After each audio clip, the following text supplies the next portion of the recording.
Hi, this episode is going to show you the parasympathetic nervous system reset.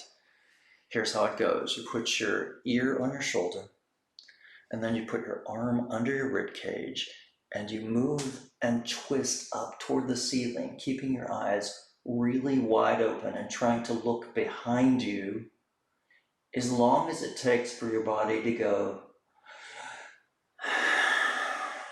Then unhook from that. Exercise 2.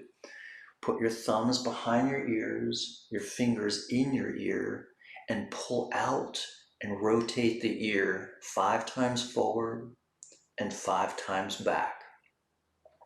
Then fold the cuff of the ear over the ears and rub the ears, closing your eyes and waiting for the nerves in your body to calm down.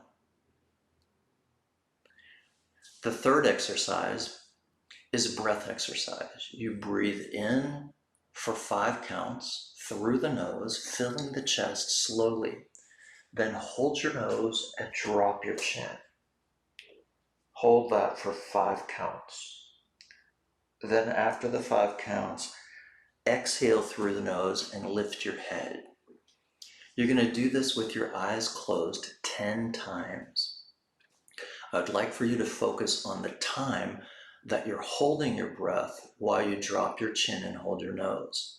While you're doing that, focus in on the stillness in your brain and in your body. I hope this helps. Go ahead and look at some other stress videos on my YouTube channel. Subscribe and like the videos below. Thanks, and have a good day.